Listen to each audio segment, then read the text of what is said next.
श्री स्वामी समर्थ. जय जय स्वामी समर्थ. श्री स्वामी समर्थ. जय जय स्वामी समर्थ.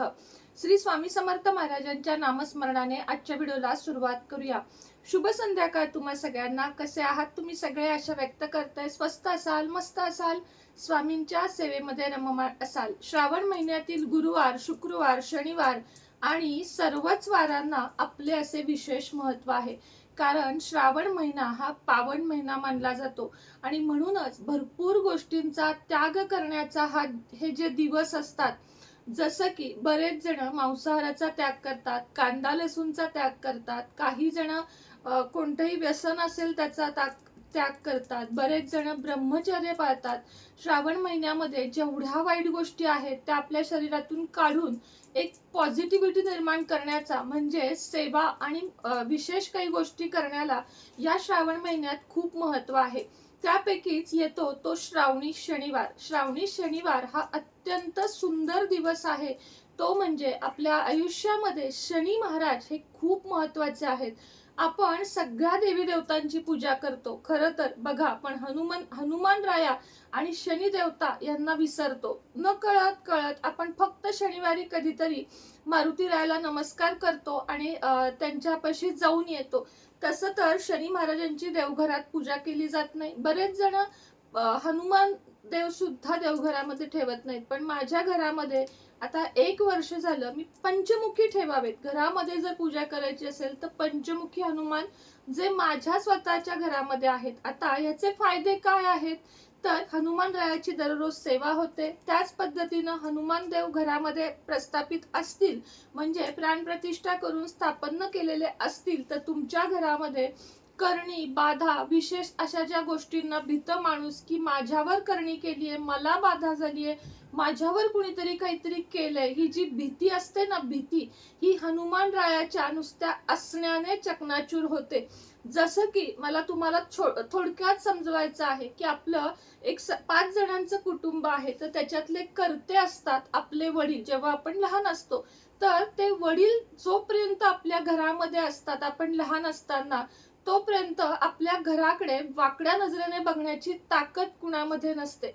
तसंच आपल्या घरामध्ये जे देवता असतात त्यांच्यामध्ये हनुमान राया महाराज तर आहेतच, म्हणजे डाऊटच नाहीये. आणि दत्त महाराज यांना जर आपण स्थान दिले तर आपल्या घरामध्ये आपले संपूर्ण कुटुंब रक्षक म्हणून ते काम करतात. जसं कुलदेवी माता सुद्धा काम करते. म्हणजे प्रत्येक देवी देवतांचं एक वेगळं हे आहे. तसंच हनुमान रायांचं आहे की संकट कटे मिटे सब पीडा, जो सुने हनुमत बलबीरा. म्हणजेच मला तुम्हाला काय सांगायचंय की हनुमान चालिसामध्ये हे संपूर्ण वर्णन आहे की भूत पिशाच निकट नाही आवे. म्हणजे भूत पिशाच जवळ सुद्धा फिरकू शकत नाही ज्यांच्या घरामध्ये हनुमान राया असतात. रोज आता तुम्ही शनिवार, तुमच्याकडे उद्या जर फोटो मूर्ती काही असेल तरी घरामध्ये तो व्यवस्थित पूजा करा आणि त्यानंतर त्यांना शेंदूर लावा, चमेलीचं तेल, चमेलीचं अत्तर लावा, चमेलीच्या तेलाचा एक दिवा लावा आणि त्यानंतर हनुमान चालिसाचे तुम्ही या संपूर्ण श्रावण महिन्यात दररोज 3 वेळा तरी पठण करा. उद्यापासून रोज 3 वेळा श्रावण महिन्यामध्ये हनुमान चालिसाचं पठण करा. हनुमान चालिसा घरामध्ये दररोज आपण स्वतः जोरात म्हटल्याने, लावून दिलंय, टीव्हीत लावलंय वगैरे नाही, आपण स्वतः म्हटल्याने आपल्यामध्ये एक वेगळं संरक्षण निर्माण होतं आणि जे कवच निर्माण होतं ना आपल्या भोवती. मुलांना पण सांगा की एकदा तरी हनुमान चालिसा दिवसातून दररोज म्हणा. श्रावण महिन्यापासून सुरुवात करून जो नित्य नियमाने हनुमान चालिसा करेल त्याला हे जे करणी, बाधा, भूत, भय, पिशाच यांची भीती वाटते किंवा सतत ज्यांना डाऊन वाटतं की नाही, माझं मूडच नाहीये की मला काही करायचंच नाहीये, माझे डोळे झाकतायत, मला कंटाळा येतोय, मला आळस येतोय, भीती वाटते, या सगळ्याचं एकमेव रामबाण उपाय म्हणाल तर एकच आहे आणि तो म्हणजे हनुमान चालिसा. हनुमान चालिसा म्हणण्याचे सुद्धा काही नियम आहेत बरं का. जेव्हा आपण हनुमान रायाची पूजा करतो तेव्हा आपल्याला श्रीराम जय राम जय जय राम या मंत्राचे जप करायचे आहे. हनुमान चालिसा पठण करण्याच्या आधी किमान 21 वेळा प्रभू श्रीरामांची आठवण करायची, त्यांचा जप करायचा, त्यांचा श्रीराम जय राम जय जय राम हा एकच मंत्र 21 वेळा 51 वेळा म्हणून प्रभू श्री रामरायांना आपण विनंती करायची की मी आजपासून हनुमान चालिसाचे पठण करत आहे आणि मला माझ्या ज्या काही इच्छा म्हणण्यापेक्षा मला एक संरक्षण कवच पाहिजे आहे. प्रत्येक व्यक्तीला संरक्षण कवचाची गरज असते. बाहेर गेलंय, ऍक्सिडेंट झालाय, मुलांना वाईट संगत लागली आहे, या सगळ्याचा इलाज म्हणजे हनुमान चालिसा. मात्र अट एकच की प्रभू श्री रामरायांची आठवण केल्याशिवाय किंवा पूजा केल्याशिवाय, पूजा म्हणजे तुम्ही मानस पूजा पण करू शकता की रामराया मी हे करत आहे, रामरायाचं नाव घ्यायचं 21 वेळा 51 वेळा 108 वेळा. राम रक्षा सुद्धा म्हणू शकता, पण बऱ्याच जणांना ती अवघड वाटते, म्हणून मी फक्त तुम्हाला जप सांगितलंय आणि त्यानंतर तुम्हाला हनुमान चालिसा म्हणायची आहे.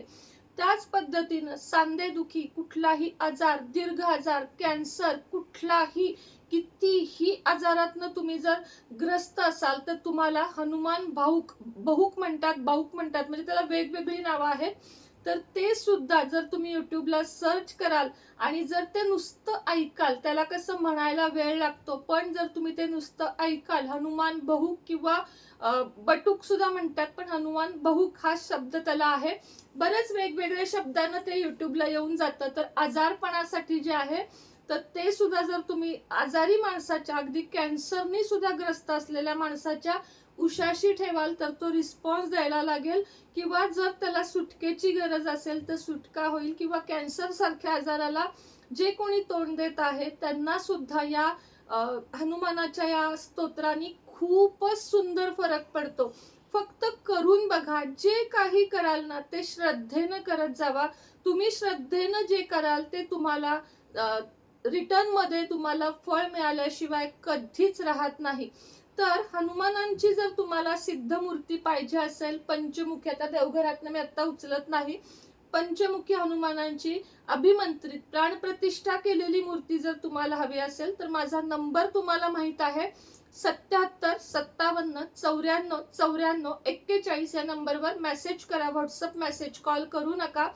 त्याच पद्धतीनं पारद शिवलिंग हवं असेल, पितळे शिवलिंग हवं असेल, स्फटिक शिवलिंग हवं असेल, लक्ष्मी कुंचन हवं असेल, कोणत्याही देवी देवतांच्या मूर्ती हव्या असतील, तुमच्या अडचणींवर ब्रेसलेट हवे असतील, आजारपणावर विद्यार्थ्यांसाठी स्टुडंट ब्रेसलेट, कोणतेही रुद्राक्ष ओरिजिनल पाहिजे असतील, गंध, कापूर, हिना अत्तर, गुलाब अत्तर, हे सगळे मनी मॅग्नेट अत्तर, वशीकरण मंत्र, त्याच पद्धतीनं मनी मॅग्नेट मंत्र, कर्जमुक्ती मंत्र, हे सर्व काही हवं असेल, अघोर लक्ष्मी सिद्धी मंत्र, तर मला व्हॉट्सअप मेसेज करा.